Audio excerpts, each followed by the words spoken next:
Thank you. Thank you so much, everyone, for sharing your evening with me. I'm doing something tonight that I have never done, where I I don't know, I just thought maybe we'd do something different because it's a important part of as a financial service provider. 9/11 really brought it home for me, especially when I had people that I was doing business with at Cantor Fitzgerald and indirectly affect my life.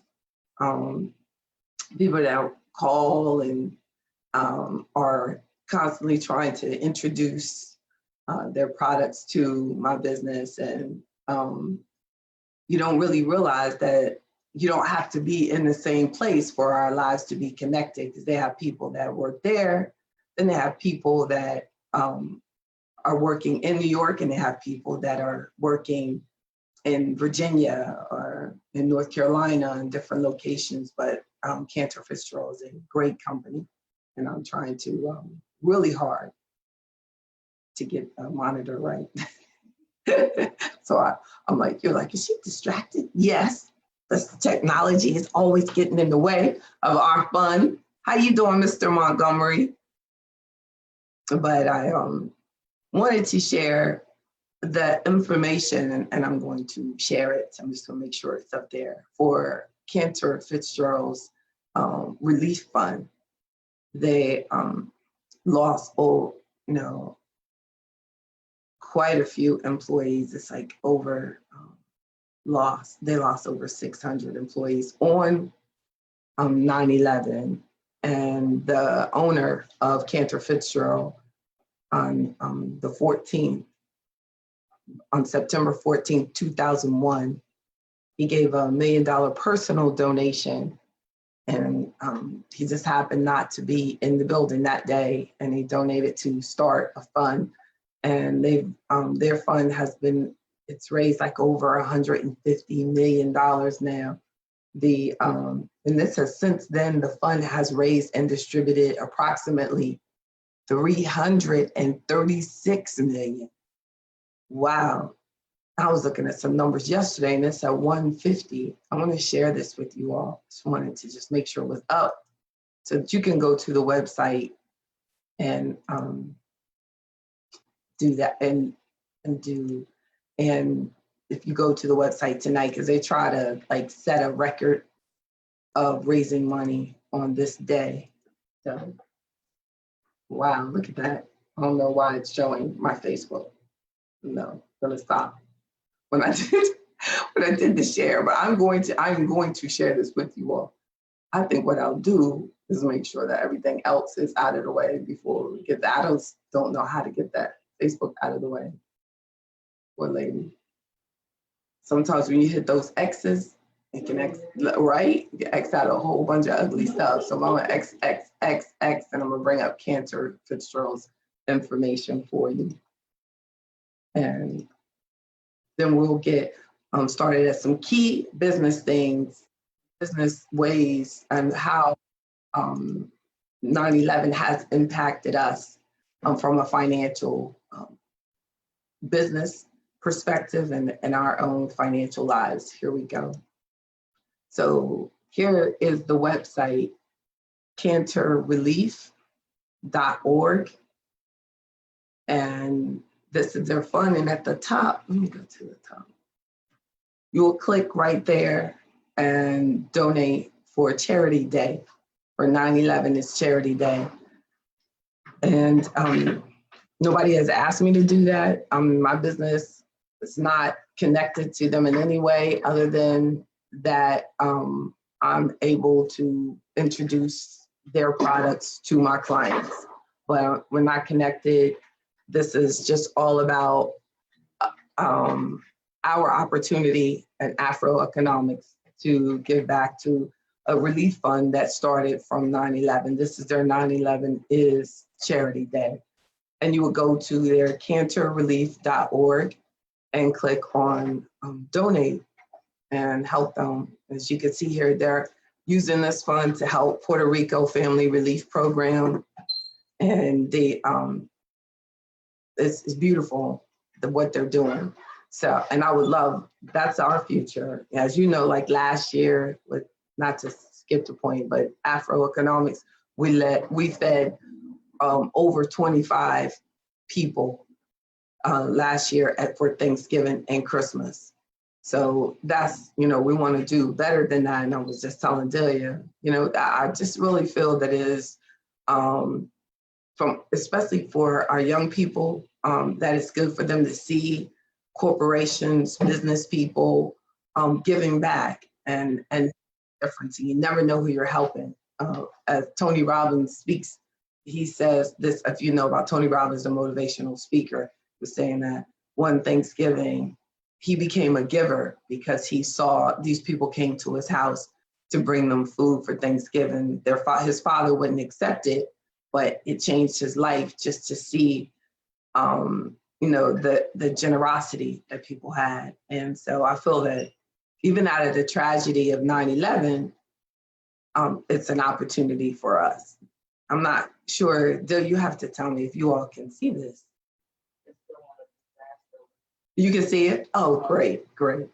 So I wanted to make sure that you can share because it's not showing me that it's sharing. Great.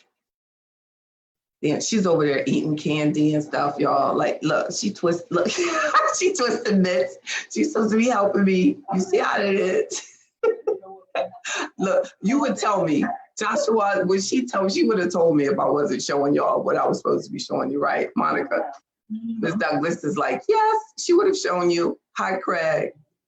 So I have some points. Now it's down. Yeah, it's just exact. I have some points I want to share as we recognize Patriot Day and the 9/11. And I just thought it was important for us to just think about the economic impact that maybe we could grow from it, from just our financial insight. And I just have some key tips, but I also wanted to just go over like what happened. And I remember that day so vividly, just because I was pregnant and like 7 months pregnant because my daughter was born in December, and just standing there on my way to the office, looking at my TV in the kitchen and like thinking it was like some sort of confusion. So it's, and what stood out to me is that after that, they closed the stock market for 4 days. And to me, it now seems like it was for 2 weeks. But now I'm like looking at the information, the research, and it was like, no, it was only 4 days. But it seemed like forever. Can you imagine all of the calls that I got? Because before they stopped, the stock market like nosedived like crazy, and then they said, wait a minute, they, meaning New York Stock Exchange, and they said, we're gonna stop this. And they stopped it and just closed it down, I guess, to just allow everyone to see that we're going to be okay, that it's everything had calmed down. But it just amazed me that we feel like we live in a world where things can just happen to the market, and they're going to, if something like that happens, they're just going to let the market just go down and you're going to lose all your money. And I think I learned from that we're more protected than we think we are, as investors, that they're not going to allow us to just disintegrate ourselves, or allow us to just keep selling and let it, just disappear in a tragic time. Now, I don't know if something like that happened again, if they close it again, but I know that by closing it, it did help a lot of people calm down. And I remember like getting together and us quickly doing a conference call, and I have clients like today that, are like, if you hadn't done that conference call and got us all together, they are certain that they would have done something crazy. So it is important to be in full communication with your financial advisor. Know that if something happened and you felt like that our economy was drastically threatened, can you get to your financial advisor? You know, that's why the membership is, you know, so beneficial. That's why, you know, having a good, consistent relationship with your financial advisor. If it's not me, make sure you know your financial advisor and you know how to contact them and you know their disaster recovery plan. Like, we have to, as a licensed, regulated advisor, I have to have a disaster recovery plan. What will happen? Who will be contacted? What will clients be told? What will, you know, all of that is in place in my compliance manuals. And when I'm audited, they check for it. So that's, you know, so that's a key thing that from 9/11 that really changed a lot is, you know, who can invest, who can set up an investment account, how cash flows through the American society has really changed a lot. Let me show you all the, this is a website pulled some information from the New York Times. And I'm gonna share, I hope I still have that up. Yeah, I have it up. Here we go. When you see this one, I'm glad. The cost of 9/11 attacks to the US says the Al-Qaeda spent roughly $500,000 to plan and execute the attacks, but the New York Times estimates that the attacks cost the United States the 3.3 trillion. Trillion, that's something. $3.3 trillion. That's, you know, major, y'all, major. So the definitely, I think that most of us never really thought about how much that really cost us. You know, 1.6 billion was in war funding, on 867 billion in future war and veterans care. Homeland Security, 584 billion and 589 billion. Wow. The economic impact, 123 billion off a $500,000 plan. Whoa. So on the morning of September 11th, 2001, 19 terrorists hijacked 4 planes. And all of that happened. Said something. $3.3 trillion. And we're still feeling the impact of it today, as I was saying about how my business is different, how the compliance and the regulation of that is different, who can invest, where their money, how their money is received. Anti-money laundering the industry is extremely serious about that. When I first started the business before 9/11, that you could have a money order and you could open up an investment account.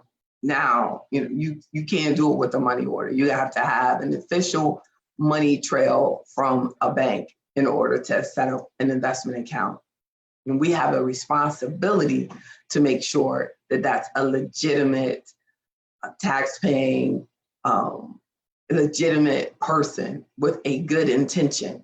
And it's, you know, all of that training and need to like really clear your clients and make sure that, you know, and that we ultimately have responsibility for that too. All of that is because of 9/11, you know, creating this need to make sure that we're protected. So let me share with you some of the information I want for us to make sure that we take to strengthen us from this tragic event. From 9/11, I believe that it reminded us that though we're doing well, we still have to do good, and we have to do good things for others. And we have those of us who are doing well have a responsibility to look out for those who aren't. It really and it just kind of connected us. I feel that it created a patriotism that in many ways is falling apart now. But because we had, where we felt like it was an attack on all of us, no matter what color we were, that our response was very united.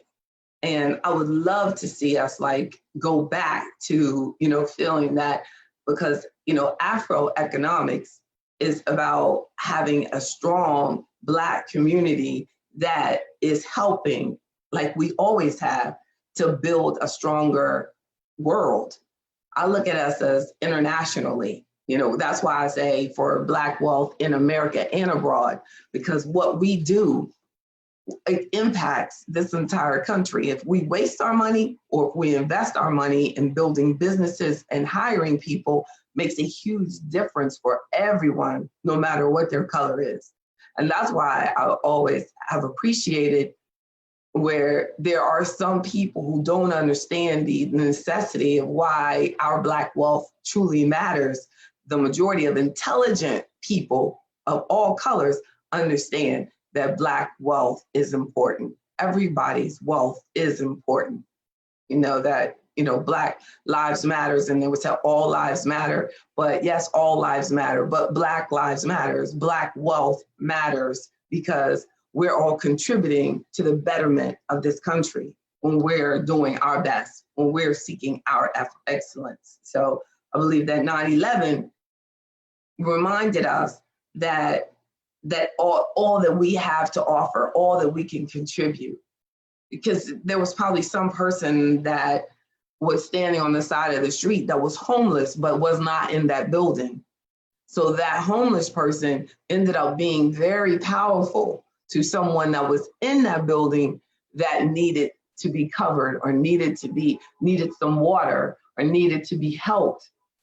And I bet there are 1,000 stories of how someone would have probably walked by and not spoken to ended up helping them the most. And then a second point is that out of 9/11, it allowed us to realize that emergency funds are so much more important than what we think that there are. That, having because once they stop the market and you realize is my bank going to open or is my cash going to be available? And you start asking these kind of questions, you start really thinking that, whoa, maybe I need to, make sure that I have some cash, have cash at home. And then also that you have cash available, that all your money is not in the market, that you don't have to do stock trades in order to make sure that you get to money that you might need to stay away from your home for 30 days because it's in the line of some sort of danger or hurricane or God forbid, a terrorist attack.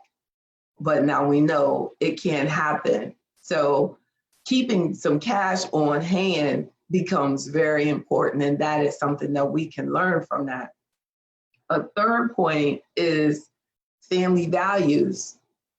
Family values became front and center. People that say, well, my wife needed me to go by the daycare and I was really mad, but I had to drop my child off at daycare that day. And if I hadn't dropped my child off at daycare that day, I would have passed. And I think there's a story about that with the Cantor Fitzgerald, with the president, that he had to do something he didn't really want to do. He wanted to go straight to work. And it even makes me think, because when I was graduating, the first job opportunity that I had was in the World Trade Center with Deloitte Haskins and Sales, an accounting firm. And I just remember going up in that building so high that it gave me a headache. And I was like, goodness gracious. But I, went looking for an apartment, and I was like, with this $28,000 that you're offering me, I can't live anywhere that I'm familiar with. And the other people that were taking the jobs were going to continue to live at home in Long Island with their families and stuff like that. I'm looking in Manhattan, it's like, okay, but, it does make you, realize, that it could have been you and how valuable your family is, how valuable your life is. And it encouraged us to, know how important it is to have a balance and to, realize that it's the simple things when it comes down to it that really matter in life. The things that are priceless. Mm.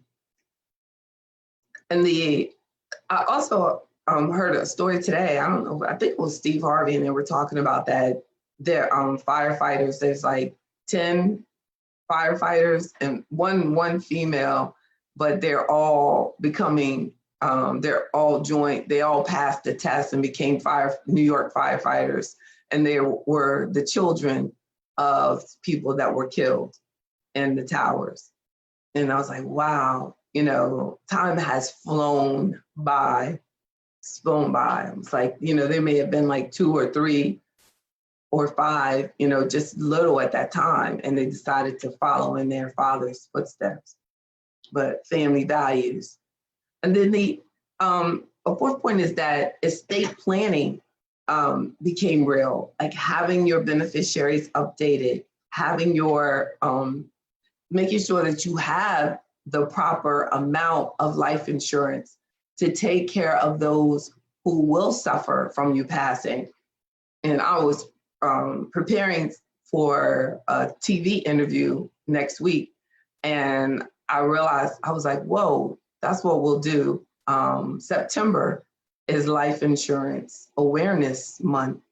And that having the appropriate life insurance when you have little children, it really can make a difference in if they get the opportunity to become a firefighter, become a doctor, or become a financial advisor, how making sure that the family is okay so that they can, that it's a lot easier for your loved ones to look great upon you if you leave them comfortable than if you pass and you don't have your stuff together.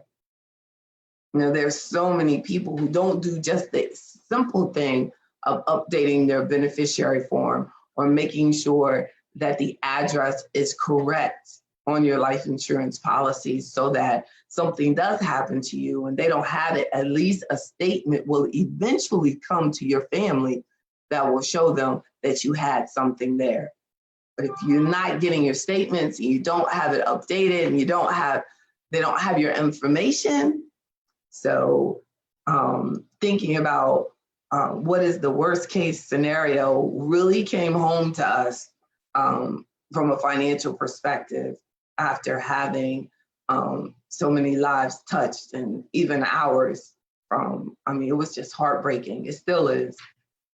A fifth point is that Patriot Day reminds us that you can recover, that you will, if you survive, you can survive. Like that, we thought that New York will never be the same. Like people didn't even want to live in New York then.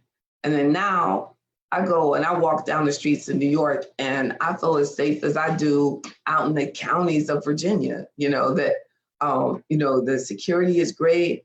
It's very helpful. Police are very polite. Like it's, and it could be, there. Of course, my office is in Times Square, so it's like, but it's just New York has come back stronger than ever, and that you don't hear, people saying like, I don't want to be in New York. I don't want to, go anywhere near in New York.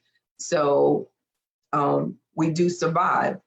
We once, especially when we unite and build together and pull together, and that it's undeniable a great place, a great place to do business.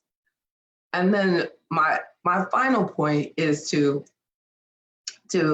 recognize, and I think that this relates to the seventh principle of AfroEconomics is entrepreneurship. And I feel that it is very important that we work on presenting ourselves to the world as Black professionals, that we are good entrepreneurs, that we are valid entrepreneurs. Because according to Forbes magazine, it says, policies created because of 9/11 added significant challenges to get even the most educated immigrants into America. And this Forbes magazine says that this stance has a negative economic impact. Immigrants are vital to the US economy, especially with regard to entrepreneurship. It's like, wow, this is like, it said immigrants are 9 times more likely to be self-employed compared to native-born Americans, according to the Immigration Institute. So, and they're not just talking about traditional industries. Forbes says that many of our best scientists and engineers are immigrants. The National Venture Capital Association estimates that since 1990, venture-backed firms owned by immigrants, so it's companies, entrepreneur firms owned by immigrants, have created more than 400,000 jobs and represent a combined market capitalization of roughly $500 billion. That's amazing. All from people who were not born here. $500 billion of opportunity that we have not taken. So we have to realize that entrepreneurship is an option. And I'm hoping that, that this discussion will inspire us to realize that your dreams can come true, that we do have to have a commitment to excellence, that we should use this Patriot Day as our opportunity to reflect on what do I have to do with my life in order to be a better representative of those who have opportunities to still be here. No, because we're only here like by grace, because when you really think about it, think about how many times, or you don't have to be here. Like, it's just by grace that we're still doing this, that we're still holding on. It just amazes me when I think about it. So I feel that we have no right to take any opportunity that we have for granted. You get me, Paula? Like, we have a responsibility. You have a responsibility to me to be your best. You have a responsibility to everyone who passed working in that building, not passed, that was killed, murdered in that building. We have a responsibility to do our best because we have this opportunity to live. We have this opportunity to be with our families. We have this opportunity. We don't have any right, none. You have the privilege to waste your money, but we just don't. That is a particular right that we just don't have as humans. We're just taking advantage of it. We're not supposed to waste our opportunity. We're not supposed to waste our money. We're not supposed to waste the chance to make sure that our kids are the best that they can be. We don't have that. We have to look at everybody who was in there working, and minding their own business, and that opportunity was taken away from them. And then when you go to work and if you complain, like sometimes if the thought of complaining about my good life comes out of my mouth, it disappoints me to even be slightly disappointed.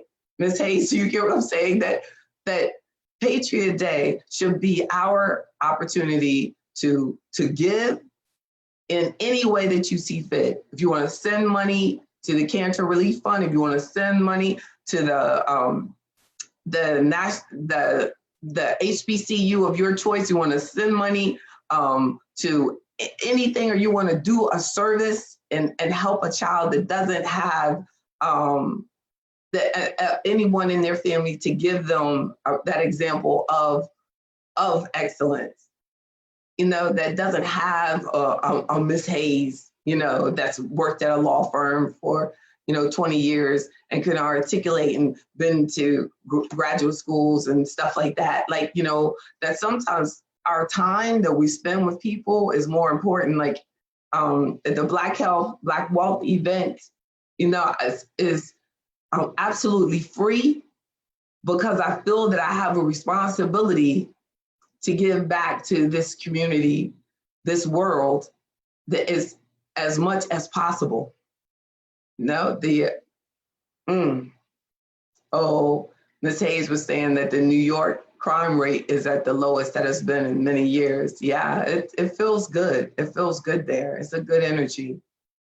Paula says, it's a form of honor. I personally have met a woman who had to dive under cars in New York City, and a woman who survived the Pentagon only because they changed the time of a celebration that was scheduled for this section of the Pentagon. Wow. A couple who had to dive under cars in New York during the 9/11 attack. Thanks for sharing that. It's true. And anyway, so how you doing, Eugene? The Yarboroughs are with us indeed. That is, it's true. So I just say that we just take this, as an opportunity to continue our desire for excellence. I disappoint myself in that I don't feel that I'm operating on the efficiency that I could. I'm better than I've ever been, but I'm not as good as I'm gonna be. And I know that. Now I thank God that I'm better than I've ever been. And I love that the improvement that I've seen, but I want to do a better job, and I want to have more people's lives that I'm touching, and I want to have more people, that are impacted by realizing that all of us have a responsibility to make this world a better place. And that's why we talk about Black wealth and the 10 principles, because it's holistic. It's the whole person. Money is nothing. Money is absolutely nothing. If money would make me happy and it can make me content and make me feel closer to God, then I would not be talking to you tonight, because I have enough money. I have enough money. It's wealth that I'm seeking. I want that legacy. I want that accountability. I want that organization. I want to be that complete person. You can be rich with money and be a totally empty, jacked up person who dies and left no footprint on this planet. And we see it all the time. Everybody's trying to motivate us with money, and money is nothing. Money will do nothing for us. It is getting money into the hands of a person like you, who has a sense of responsibility and a commitment to excellence, and will do something that will multiply. Because it said we have a responsibility to leave an inheritance to our children's children. So that means that your work has to go 2 generations deep. Your inheritance can be your name, your inheritance can be your money, your inheritance, but most importantly, you have to have that holistic person that the generations behind you can inherit, because that's priceless. A good name is everything. My father passed away, but I could still go to anywhere that he worked. I can go on Virginia State University campus. I go to administrator, they will know it. Plus, my father's face sits on the wall as a previous president. That's legacy. And as a kid growing up with 11 brothers and sisters in the country and a little teeny house, the fraction of the size, about the size of my kitchen, and then to get to that point with a PhD from New York University, when they weren't online. He had to go with 4 kids and I was 6 years old. You know what I'm saying? That's the kind of stuff we deserve to have in our bloodline. You know, whatever it is, you want your kids to know that you are excellent. That's the stuff. That's the way they survive. That's how they get through recessions. You know, you don't want to have the kind of kids that go running for looking for drugs and looking for pills and looking for something that makes them feel good, because they don't want them to see that. Or what do they see you do every day after work? Do they see you calm down, or do they see you got to get drunk? You know, what do they see? What are we giving them? What are we giving them? Because we have this chance to be here. What are we giving back?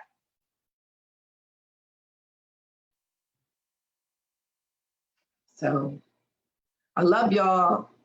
Have a wonderful, wonderful, wonderful evening. I said a lot. It was like, I don't know, but that was for somebody. Hello to the people on the phone. How you doing, Terrence? Yes, indeed. Thank you. This Hayes loving me too. Please join me. Black Health, Black Wealth. I don't care, Mr. Martin, if you're in DC. It's not that far. I don't even care if you have to work. Look, I'm just joking. I do care if you have to work. Don't leave the job. Don't leave the work. But I do know that Ms. Douglas is going to be there. I hope Ms. Hayes is going to be there.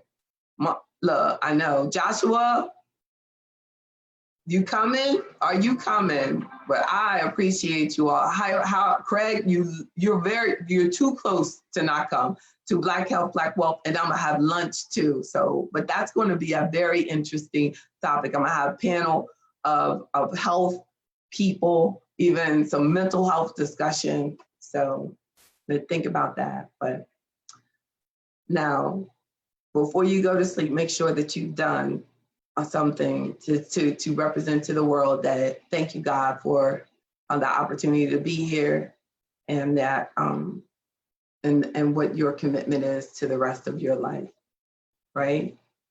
Right? Let's be excellent. Let's be strong. And don't forget the cancerrelief.org fund. And if you think of something that AfroEconomics can do, like we can do, if you would like to do where we do things together, just let me know, and we can do some things together.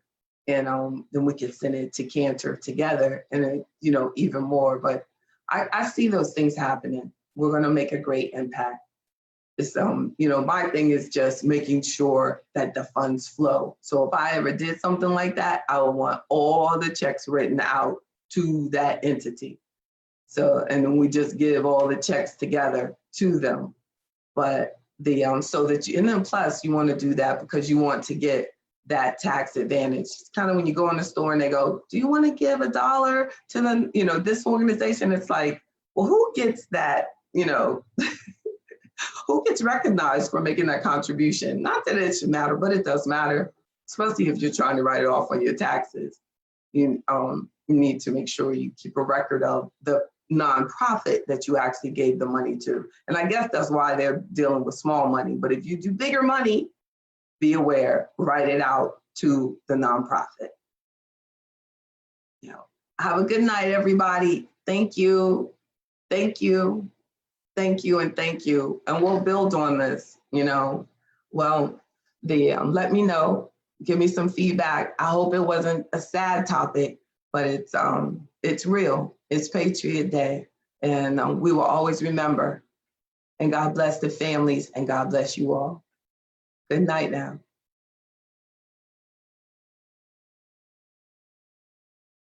Thank you. Thank you, Mr.